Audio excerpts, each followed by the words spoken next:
My guest today is, as mentioned, Ian Hatton, most notably known as Morpheus, and the creator of the Morpheus Genius program. And he's going to talk to us today to explain exactly what that means, what it encompasses, and how you can use the Morpheus Genius dynamic and principles to be better and move up in the world. Ian, thank you so much for coming and for signing on online and just being so awesome to do this. Thank you so much. Totally my pleasure, Brunt. I love talking about this stuff, and I love engaging with conversations with you. So I think this is going to be fun. Awesome. Now, like I said, now you created the Morpheus Genius, and that's based on Morpheus, most notably from the Matrix, who gave the main character Neo, I think, the two options, the blue pill or the red pill. I don't remember which one is which. I think the red pill is the one that wakens him in the Matrix, something like that, and the blue pill makes him forget, or I'm not entirely sure. I haven't seen the Matrix in like 10 or 20 years or something like that. So, well, it is the 20th year anniversary of the original movie this year. So yes, it could be 20 years. Oh, because I saw it in the theaters when it came out, and I haven't really looked at it again. So yeah, the 20th anniversary. Yeah, and it is the red pill, by the way, that is the one that frees you up. Yeah, and the thing was, and so there's a red pill in my logo. There's a red pill in my logo over there, and I've even got a red pill on my neck today. Right. Oh, right. Okay. Oh, that's cool. Yeah. Now, like in the Matrix, if memory serves, and it probably doesn't, Neo was startled or something like that when he woke up in the Matrix, or like not in the Matrix. The Matrix is the dream world, right? And the real world is the horrible, horrible truth that things aren't as awesome and cool with things as you think they are. But that begs the question: would you rather accept the dream, the comfort, the lie, or have the opportunity to change and accept the truth? It's like it's a difficult question. Would you take the blue pill or would you take the red pill? It's like, and you give people that choice. It's like you can take the blue pill today, right? You don't even have to listen to what I'm saying. You don't have to engage or discuss anything, and you can go about your daily life with nothing being changed, and that's fine. That's okay. That's cool. But if you're willing to take the red pill, I'm not promising you instant riches. I'm not promising you that's going to be easy, but you'll be better for it.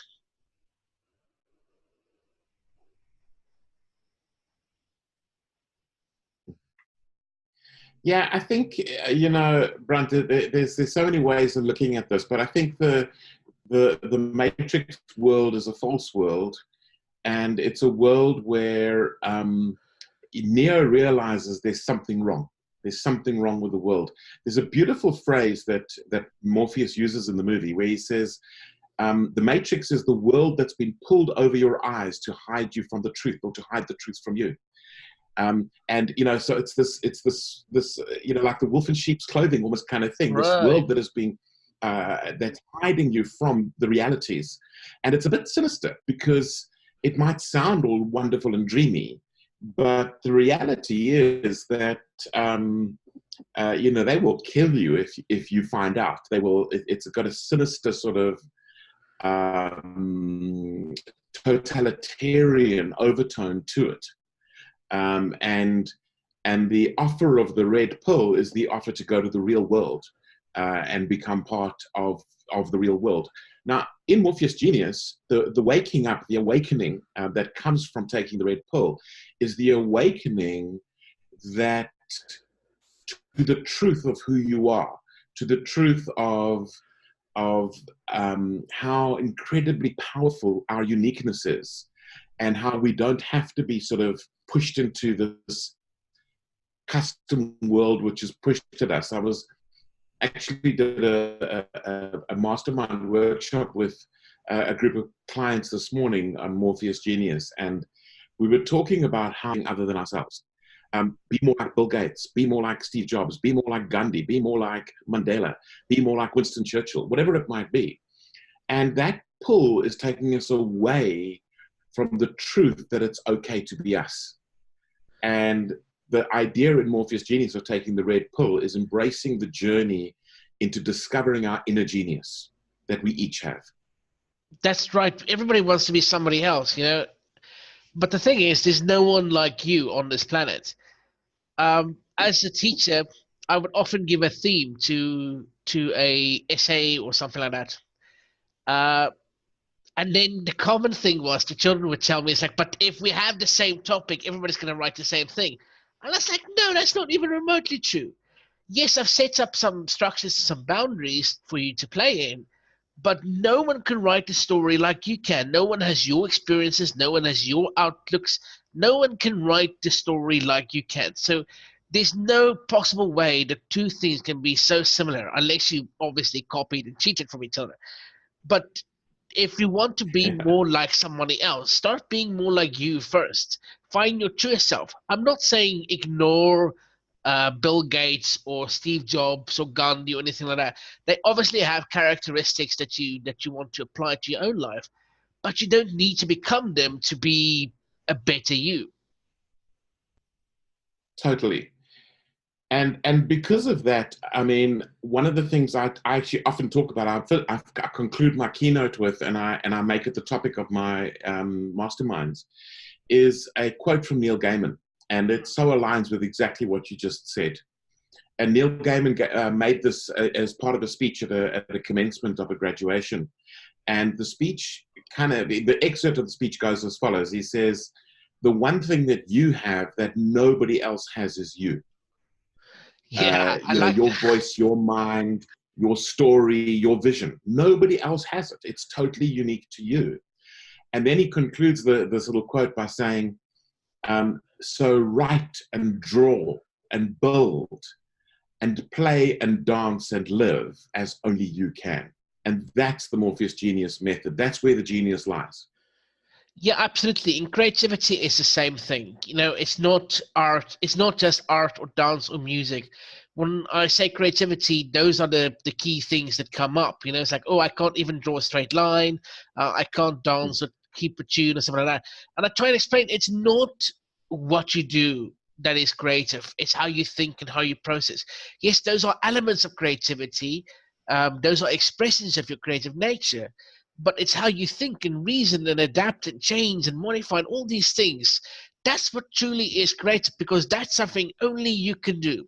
Lots of people can draw, lots of people can dance, lots of people can sing, right? But no one can sing like you, no one can draw like you, because you are you. And if you're going to be someone, be you, because everybody else is already taken. You know what's so fascinating about that you're saying? 2 years ago, I was in London attending the Emotional Intelligence Summit that they were holding there. And one of the speakers is one of my heroes, a guy called Sir Ken Robinson. Oh, Ken And Robinson, Sir yeah, Ken, Godfather. I mean, it's like that guy is awesome. and Sir Ken, in his speech, he did the following. He said, on a scale of 1 to 10, how intelligent are you? And then he got a few people to say, you know, stand up if you're a 10, if you're a 9, if you're an 8, whatever. And then he did, and on a scale of 1 to 10, how creative are you? And he kind of did, if you're a 10, if you're a 9, if you're an 8, and it got people to stand up. And then he said, totally the wrong question. He said, that's all rubbish. He said, it's not how intelligent are you, it's how are you intelligent. Right, because And there's it's actually not the how multiple creative are intelligence. you, it's how are you creative. Yeah, because it's creativity is many things, right? It's not just one And thing. we're all creative. And we are all creative. We're all born with the capacity to be creative, and we can be more creative all through our lives. I tell people, it's like you don't teach a child how to dance, how to laugh, how to sing, how to play. They do these things instinctively, but then, you know, they grow up and everything is like Jerry Seinfeld has this joke that says, when you're a child, everything is down. Quiet down, sit down, keep it down, you know? And when you grow up, everything is up. And it's like, wait up, uh, hold up, can I stay up? You know, it's like, and that's basically how it goes. It's like we tend to put in boundaries for our children and for ourselves. And there's been many studies done that tells us that children are less creative the older they get, because they don't practice these things, because we just basically, if we don't spoon feed them the answers. Then we put up such restrictions that tell them that, it's like, you're wrong, don't do that, all kinds of things. Don't explore, don't experiment, don't dream, don't imagine. And that's such a bad thing to do. I was in a shop a few weeks ago, and this woman turned to a child and said, "Stop imagining things, stop dreaming stuff up." And I told her, it's like, why would you say that to a child? I was like, because he keeps dreaming about these things and those things, and it's like, what if we did this, and what if we combined this? And I told her, what would you want her to do? And she said, no, I wanted to practice to focus on real stuff, And I told her, it's like, everything we have comes from somebody's imagination. The cup, right? Somebody thought, hey, what if, right, we actually had some sort of device that we didn't have to drink with our hands, It's like the pen, it's like the phone. Everything comes from somebody's creative imagination. Somebody's thinking a little bit differently or just a little bit more. And I think the Morpheus genius is there to help you to be more, not just different. You don't want to be different. You just want to be more you. And sort of like, it's like, and I know this is a tired analogy, where you get the mason that chops away the bits and pieces of a stone and gets out the true form. But you have to see the form first. You have to believe it's there. And I think that awakened part is really, that's powerful, because that's the first step, I think, is to understand and to make that conscious choice to take the red pill. Absolutely. So before I jump into that, because I think that flows exactly from what I want to say, I just want to give this little quote again from Marcus Buckingham this time. He says, we often think of growth as becoming something else. And in reality, real growth is becoming more of who we really are. Right, but a tree doesn't grow up and be a hawk or something like that. It just becomes a more powerful tree. Exactly. And all of that potential is already in the acorn before it becomes an oak tree. Yeah. And that's what we're really looking at is how does each one become the fullness of what's inside of them to become. And so when we look at the awakened part of the Morpheus Genius model, it's got three components. It's got a call, it's got a build, and it's got a release. And the call is that recognition that there's something inside of me that's drawing me. There's something inside of me that is the deep truth of my essence. And the build is the conscious building and releasing of that. And I sometimes use the analogy of the caterpillar has this butterfly inside of them, and that's drawing them. And the build is the cocoon phase where all of that inner work takes place. And then there's the release, which is then coming out of the cocoon and being the butterfly. And I think there's something like that in all of us, whether it's an acorn becoming an oak tree or whatever the analogy is, the little millipip becoming the full milli plant that produces multiple corn cobs, and all of that. There's this essence thing that is drawing us, and a lot of the world's pressure is telling us, don't be yourself, be something else. I think, because now you use the caterpillar thing, and because I was thinking now, do caterpillars know they can turn into butterflies? Or is it only once you've actually experienced it that you know that is possible and you need butterflies in your life? It's like... So it's possible that they don't know, but something's calling them. Something's drawing them forward. And there's an impulse inside. There's an inner longing, whatever you want to call that. They may not know that the fullness of what a butterfly could be. And for a lot of us, I don't think we know the fullness, but it's in the pursuit of that journey of something that's drawing us that we awaken, that we then build, and then there is this, release that comes. And talking about release, and I'm going to go back to your parenting example with the lady with her child in the shop, is a lot of parents forget that their job is to launch their children. There needs to be a release, a launch into self. And a lot of parents will take it kind of, well, I want to control, I want to protect, and I want to do all this stuff. And as a result, there is never a launch. There's what we call a failure to launch. And I've got a friend who says that the role of a parent is not to raise children, but to raise adults. And it doesn't mean that the child shouldn't play. Of course they must play. But the goal ultimately is that they become whole adults that are distinct and separate. I've explained this in my workshops as well. It's like, as a child, you want to give them room to play and to make mistakes, but you set up boundaries, which means you basically take them from a sandbox. So just play in the sandbox, right? And then you can play in the little park that's also got a barrier. And then you move up from the park to the neighborhood, and from the neighborhood to multiple neighborhoods, to the city, to multiple cities, to the country, to multiple countries, to the nation, to the world. You know, it's like all kinds of things. And I explained that you need to start small and then you need to grow big, right? But you need to put in boundaries and safe spaces to make mistakes. You're gonna make mistakes. This is natural. It doesn't mean it's a failure. It doesn't mean that you are terrible or anything like that. And because I've got a book coming out called 12 Principles of Creative Leadership, and I identify different types of failure, right? The foreseeable failure, the unforeseeable failure, the negotiable failure, all kinds of things. And it's okay to make a mistake. It's okay to fail sometimes, but you have to learn something from it. And it's important to not only learn from your failures, but to learn from your victories as well. And you know, Brant, I've tried to have that principle with my kids as well, is to allow them to fail. And so my younger daughter, who's now 28, in the last year, she had an online business that failed. And it had been very successful. She was making some really good money. And then there was a sequence of events where through an upgrade and a bunch of things that happened, she actually lost her whole website.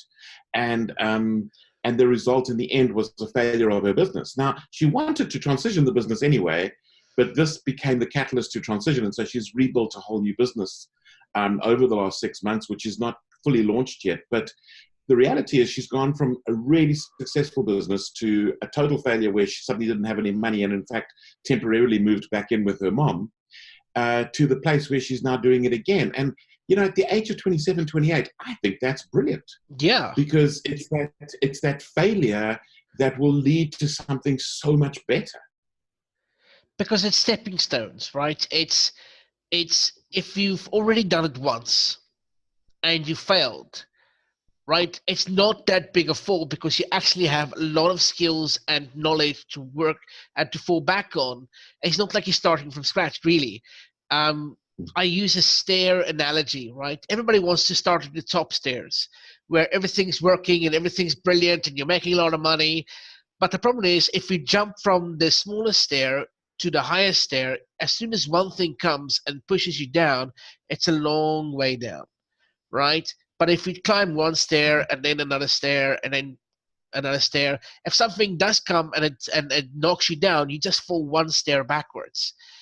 You know, it's I like it. It's but everybody wants to start at the end. You know, it's like, oh, I want a bank loan of $2 million to start my own business. It's like, okay, but do you have any sort of business management experience or leadership qualities, or have you ever run a business before, or finances? No, I just want to start my own business. Like, no, I'm not going to give you $2 million for that. Hell no. And then they come to me and it's like, oh, Mr. Brunt, I'm so upset. The bank doesn't want to give me money. I was like, why should they? The bank isn't a piggy bank. It's not your personal pocket loan money. It's a business. They want a return on investment. But if you can prove to them, right, it's maybe the longer path, but if you can prove to them that you are successful, that you are building up experiences, that you learn from your mistakes, and that you're continuously growing, they're going to take a chance. And it's not going to be 2 million, but they're going to start investing in your business. But you have to start small and then grow big. Yep, agreed. And I think the Morpheus genius is that as well. You know, it's like, it's not, I don't think anybody can promise you overnight change, right? It's steps that you have to put into. And again, the movie is not fresh in my mind, but he didn't automatically jump from the weak Neo that just woke up into the real world to the badass that he is in movie 3. You know, it's like you had to go through a transitional phase. You had to make mistakes and you had to experience new things and all kinds of things. So I don't think anybody can promise you awesomeness and great success overnight, but you need to make that choice to take that first step, and that's the red pill. Exactly. So that's exactly what happens with Neo. I mean, he takes the red pill, but he actually knows nothing. Yeah. He then gets exposed to the real world, but then he goes through a build phase, and it's got multiple facets to it. I mean, part of it is a software program that loads all sorts of fighting skills. So, you know, we can academically learn knowledge about all sorts of things. But then there's a whole practice section where he has to do all sorts of fighting with Morpheus to learn his own potential. And what comes out at that point is that his biggest problem is his mindset. He doesn't believe in who he is.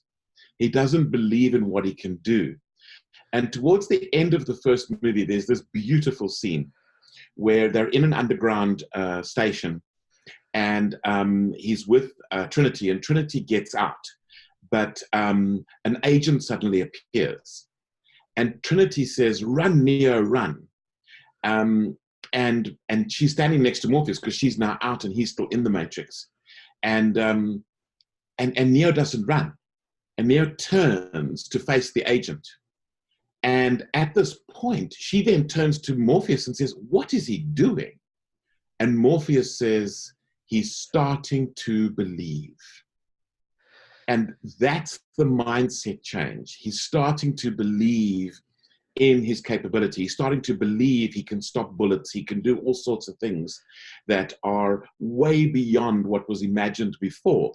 And that's what this build process is about. I mean, how could a caterpillar know that they're a butterfly until they reach that point where they're realizing they're actually a butterfly? Yeah. And this is what happens with Neo. You know, he doesn't believe he's the one. And only much later through the build process does he come to the point where he kind of goes, I might really be the one. I might really have this capability of standing up to the agents that were considered to be all powerful. But there's a scene about a little boy, and it's like, I just remember the quote, it's like, "Don't try and bend the spoon. Come to the realization there is no spoon." Right? And I use that analogy because, like, it's not about thinking outside the box. It's about thinking that the box doesn't matter.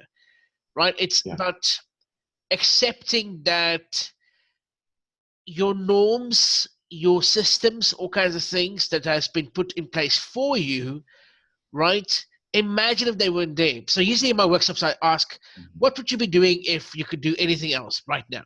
Right? And then usually it's like, oh, I'd want to go diving, or I want to go do this and all kinds of things. And I ask, why aren't you doing that now? Usually it's about money, right? And I imagine now, what if you could use your time better? Or what if you could do something to realize that money is, you don't have to exchange hours for dollars, right? You don't have to do this in such a way. What if you could do something else? And fear is the one thing that keeps most people back. It's that fear, that coming to terms with, if I give up my securities, my comforts, my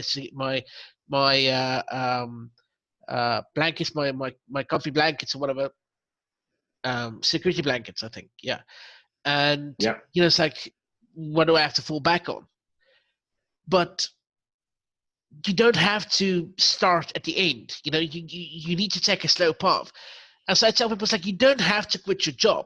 Right? I'm not saying quit your job and, you know, burn down the house or whatever like that and live as a hippie. I'm saying that work with your God, work with what you have already, and then build up. Like, I got this call from the bank, right? I just moved a lot of money over to South Africa to go and do workshops and stuff there, so I can have some money to travel and things. And then I get a call from a bank, and the woman says, "Sir, you know you are $2 overdrawn." And it's like, oh no, please no, the crisis. And I ask her, do you really just call people up as soon as they're $1 overdrawn? And it's like, yeah, but it's like this and this and those things. And she was very curt and very sort of like mean, I'd say. And I was just basically, and then I stopped and I said, can I ask you a personal question? And she said, yeah, sure, whatever. And I said, do you like your job? It's like, this isn't a diss or anything like that. I just genuinely want to know, do you like your job? And she says, no, not really. And I says, then why do you do it? Well, I do it for the money. It's a good job, it's stable and all kinds of things. And she's got a young child that she needs to look after and all kinds of things. And it's like, okay, what would you rather be doing right now instead of calling me and hassling me over $2? And she said, well, she really wants to start a bakery, but, that costs a lot of money. And I made a joke about, she's in a bank, all kinds of things. But, and I said, well, have you thought about just doing it?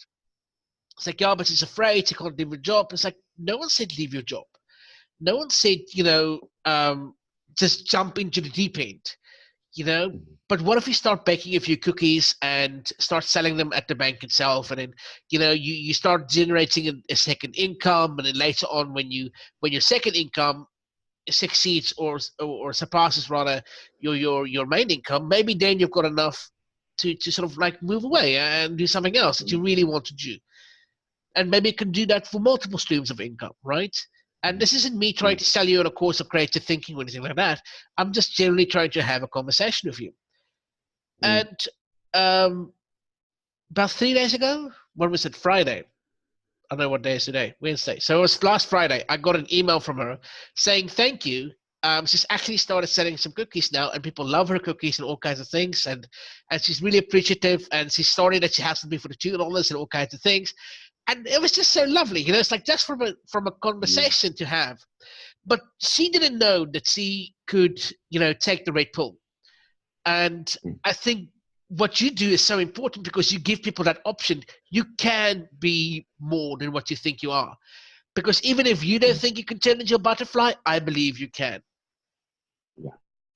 It's so important what you're saying there, Brunt. I mean, I give very similar advice, maybe not quite exactly as you've done, but it's very similar in the sense that what a lot of people say to me, oh, so now that I've discovered that I'm unique and I have unique potential, I should quit my job, or I should go and get a new job, or whatever. And I kind of go, no, that's on the outside.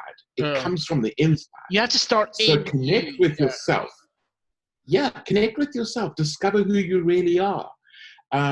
Become conscious, which to me is part of the process. And over time, you will, for example, there's this beautiful quote, don't ask what the world needs, ask what makes you come alive, because what the world needs is people who are fully alive. Yeah. And so it's really finding out what makes you come alive. So maybe it's baking cookies that makes you come alive. And find that and explore that. And over time, automatically, the rest will start to fall in place. You'll either within the company you work for, you will steer your career in a specific direction that you wouldn't otherwise have done. Or maybe it's something like you start to apply for a different kind of job. Or maybe you start your own business, and maybe you start exactly like you said. Don't leave your job until you've got the new one going. Yeah. And that's exactly how it works. But a lot of that is a discovery of self. It's not first and foremost, oh, let me change career. Yeah, you have to first start inside of you, right? Because you have to lead yourself. How are you going to lead your company or anything like that if you don't even know who you are or who you want to be or what you can possibly do?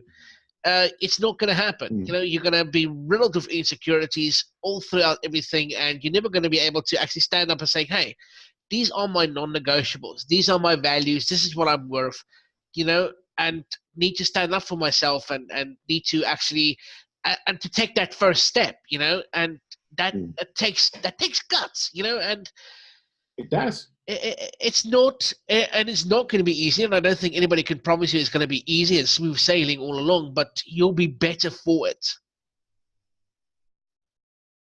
Yes, exactly like that. So what is the method that you use to sort of like awaken people to give them these options? So the model, Brunt, is almost like I'm sure you've seen this kind of thing before, where you're looking at something from three different angles. Right. And each view is completely different from the previous view, but they're still describing the same thing. And I'm sure you've seen some of the playing around with that, where let's take the old example of the rugby ball. If I'm looking at it end on and you're looking at it side on, you'll tell me it's oval and I'll tell you it's round, and we're going to have a big argument. Right. Reality is it's both. And the model is a bit like that. So this first piece is this awaken, which is the call, build, release. The second piece is this method.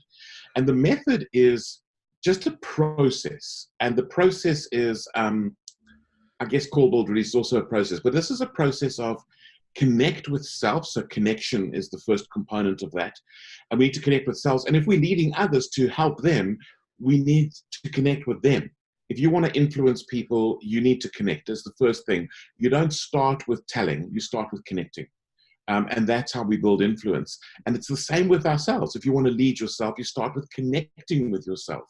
You don't start by, oh, I must try harder. I must. Little aside, and you may want to cut this out of the interview if you want to, is I've heard of people talking about this focus on must is actually masturbation. So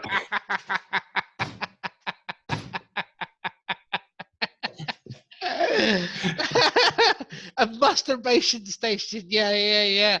And we've got to get away from must. We've got to get to connecting with ourselves, really getting to understand ourselves, and then stimulating the thoughts, stimulating alternate perspectives, looking at things from different and new angles. And I think there's something, really powerful about that. And then we've got to challenge ourselves. So this lady, she was challenged by you, but she has to challenge herself, to get up in the morning and bake those cookies, because it's the path towards where she wants to go. And we've got to challenge and stretch ourselves and not be stuck with the old mindsets, because the old mindsets aren't going to get us to the new place.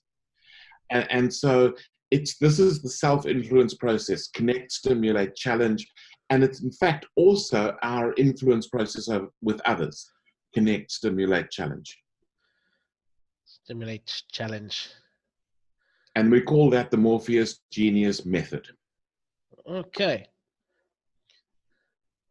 Because there's many of those examples. Like someone used the hammer, it's like, if you see it from this side, it's going to look like this. If you see it from this side, it's going to look like that. But it's all part of the same thing, or the elephant, the blind man and the elephant story. Just because you're right doesn't mean I'm wrong. It's not an either or situation. There's more to it than that. And what you're saying is so true, because in creativity, it's also that you have to, if you want new ideas, start talking to new people, right? If you want to have a different experience or a different perspective on something, get someone else's perspective on it, and like in writing, I can't edit my own work because I'm too close to it, right? I don't see my mistakes, which is why usually I hand it off to someone else to say, please just look over it. And they're like, oh, this and this and this. And it's like, where's all these red marks coming from? I thought it was perfect. But it's not. You're just too close to this. You're just too close to it, right? And we don't see people as they are. We see them as we are. And that's so unfortunate, because and as a teacher, I experienced this as well. The doctor wants the child to become a doctor. The engineer wants the child to become an engineer. Instead of saying, it's like, what is this child really made to be? How can I help this child become the best version of themselves, rather than becoming a copy of me or something like that, Someone once told me we're all just basically poor copies of our parents. And I thought him to be joking, but it's basically true. If we go to any school, they're basically poor copies of their parents, because they've been forced into that situation. Because, it's what they know, and that's what they basically force onto their children. And that's to some extent what taking the red pill is all about, because the red pill is to break that pattern. And so you look at, for example, the lady in the bank example that you just given. While she's only associating with bank people who get salaries like she's getting, she's stuck in this mindset of she doesn't have other options. Yeah. But now this external person she starts to associate with challenges that thinking and stimulates new thinking. And that is changing her life. And we need to be doing that to others. And that's, I think, what leadership is. But we need to be doing it to ourselves, because I think that's what self-leadership is. Yeah. And I've seen very recently in my own life how I've got incredible friends. And I mean, they suit my values, and they know me and they support me. But for example, they're not entrepreneurial. And so I've had to build new associations, whether it be through the Professional Speakers Association or my current mentors. And they are the ones who kind of taking me in a whole new place that I couldn't have gone to if I'd not challenged myself to go there and to stimulate new thoughts and new ideas. Absolutely. You need to get out of your own space, and you need to connect, like you said. It's like, and it's as you start with connecting with yourself, with others, uh, because how are you going to change or challenge or anything like that if we don't connect first? It's like I tell people, it's like, how can you be an innovative company without creative thinking first? How can you innovate a new idea if you didn't think of a new idea first? So you're putting the cart before the horse of a thing. And I think people need this, especially now, right? This Morpheus genius of yours. I think people need this. I've met a lot of young people, especially, who just don't know what they want to be. They just don't have a clue. It's like social media is on 24/7, right? And it tells them they can be anything and all kinds of things, but it's like they don't know who they are or who they want to be or who they can become, right? No one is ever there to offer them the right pill and saying, hey, I believe in you. I believe you can be a butterfly. Let's change you. Let's start with the process. Let's do this, And I think what you do is so valuable and so relevant, especially today. We don't have the option of going into a career now and thinking it's going to be stable for the next 60 years, right? uh, Things change every single day. And if you can't connect with yourself, right, and as soon as what you put your faith in, whatever business model or value system you have, if it doesn't come from yourself and that thing breaks, who are you? If who you are is what you have and what you have is gone, then who are you at the end of the day? It's like, and this just means this is so important. And I really wish I talked to you like 2 years ago, when I started on my journey, because I think I could have taken a lot more shortcuts than I had to go through to sort of like get to where I am now and where I'm hopefully going to. Because you're going to have people that are detractors, going to have people that say, hey, you're just a caterpillar, that's all you are, stop dreaming, stop imagining things, sit down, shut up, keep it down, don't move, all kinds of things. Don't quit your comfy job, don't even try and be something more. But then you can say, hey, Morpheus believes in me, the god of dreams, right? Because it comes from the Greek. The god of dreams believes in me, and I believe in me. And I think that's more important than anything else, because if you don't believe in yourself, everything else is going to fail.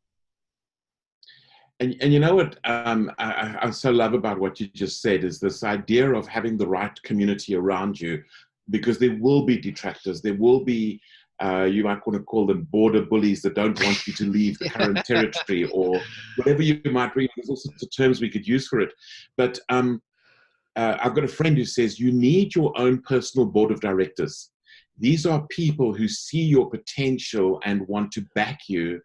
And they will ask you the tough questions. They will make sure you're not just doing pie in the sky, but that you're actually growing us. And for me, you will get a lot of that stimulate and challenge piece from those people, rather than the only challenge you ever get is people in opposition to you.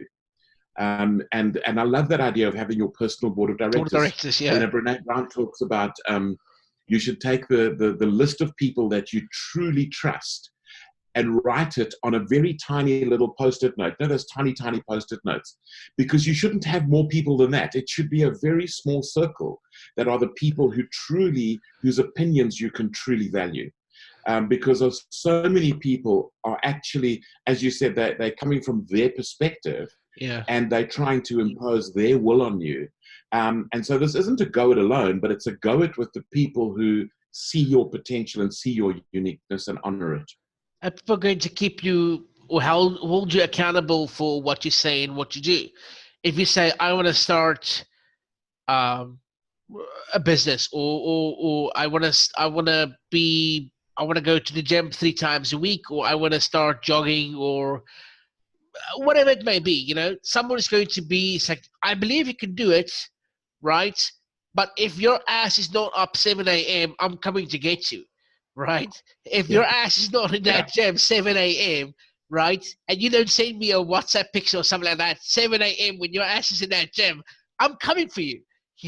Someone is going to hold you accountable for what you say and what you do. And because we lose hope or maybe not hope, but we run out of steam, maybe, if we don't have a support system in place. Yeah, totally. I think that is so true. And there's various forms of that accountability. Sometimes it's somebody who asks you the tough questions. They might not be kind of, checking up on you, but they might be saying, okay, so it didn't happen. What's going on? Can we have a conversation about why you're doing this? What's the real driver? And reconnecting you with yourself again, so that you kind of go, oh, okay, thanks for reminding me. This is who I really am, and this is what I want to be. So like a course correction for a plane or something like that. It's like a minor adjustments along the way to just to sort of keep you on track or something like that. It's like, I love that. Indeed. No, I think this is brilliant, and I'm so glad I decided to look into the Morpheus Genius program and what you do, and I just think it's so valuable and so relevant, especially today in this modern age where we switched on our phones and switched off our minds, and we just have lost empathy with other people and what they're trying to do and their dreams, and I think having that option that someone tells us, like, I can give you the option to be better, right? I can help you, but you need to make that decision to take the red pill. You need to do that, and it has to come from you. You have to start connecting with yourself, because I can only help you if you actually want to be helped, if you only actually want to change. Brunt, I'm reminded as you're speaking now of the third component, or the third perspective on the model, which I call the impact. And it's got this process of conscious, tenacious, and triumphant. And the thinking there is this consciousness, this awakening of being conscious to self, this awakening to, and the self-exploration, of getting to know yourself, getting to accept yourself, which has some almost limitless strengths and some debilitating weaknesses. That's part of who you are. And it's accepting both of those. Accepting that phenomenal creativity, but also accepting, the things that hamper you, and kind of going, okay, that's also me. Yeah. And knowing that so well, that being so conscious of it, that you actually learn to love who you are, warts and all. And from that, we get a tenacity that can see us through. And that's why tenacious is the second part of that. It's not a tenacity that's based on, well, I hope so, and I'm going to just, stick to my belief even if I'm wrong. It's a tenacity that's built on, I've become so conscious of who I really am that I will never let it go again. And that's that tenacity. And out of that consciousness and tenacity, there's a whole thing about conscious leadership at the moment. And basically they're saying a conscious leader is one who's been on a journey, and it's a journey with self.